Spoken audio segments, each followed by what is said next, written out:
From 1934 to 1963, Alcatraz Island in San Francisco Bay was a high-security prison. Alcatraz. Films and gangster yarns made it the world's best-known jail. It became the escape-proof prison for America's worst criminals.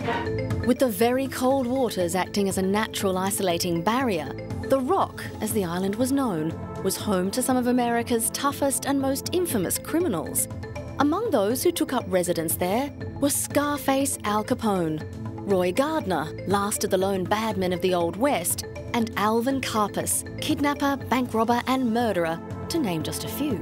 They each had something in common: long police records and being too tough for other prisons. During the late 1920s and 1930s, the Great Depression and Prohibition contributed to gangsters and other public enemies gaining influence. Existing law enforcement agencies struggled in the face of the sharp rise in serious violence. Alcatraz was at the time thought to be a key element in the battle against organised crime. As you would expect, life was tough. There was a ratio of 1 guard to every 3 prisoners on Alcatraz, as compared to 1 guard for every 12 inmates in other prisons.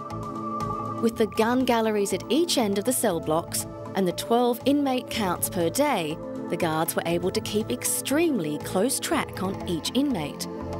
Oddly, the average IQ of the Alcatraz inmates was above that of the neighbouring community of San Francisco, and with plenty of time on their hands, many a scheme was hatched.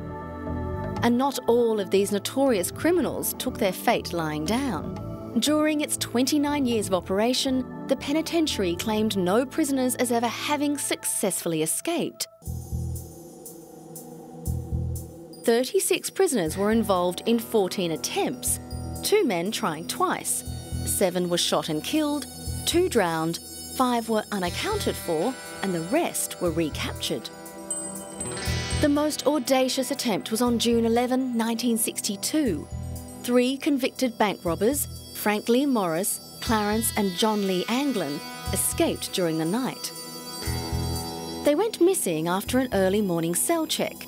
In their cots were crude dummies made of plaster and paint and pillows for bodies. Stubs of teaspoons were scattered beside holes in the 4-inch thick concrete walls. The convicts' trail led through a utility pipe tunnel and up a 30-foot pipe to a broken roof skylight.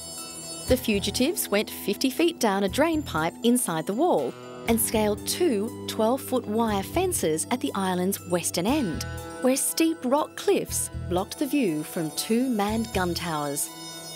It appears that they left the Rock on an improvised raft of driftwood.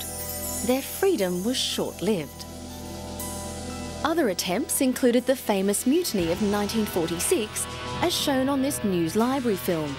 10 US Marines were used to overcome convicts who held authorities at bay for 4 days before surrendering.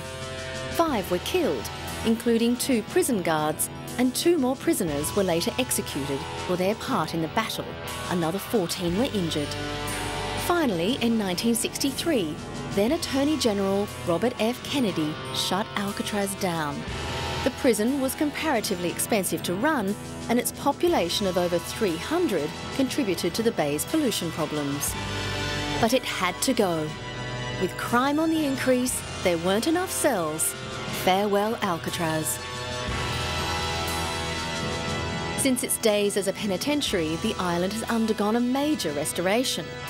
Alcatraz Island was listed on the National Register of Historic Places in 1976 and was declared a National Historic Landmark in 1986.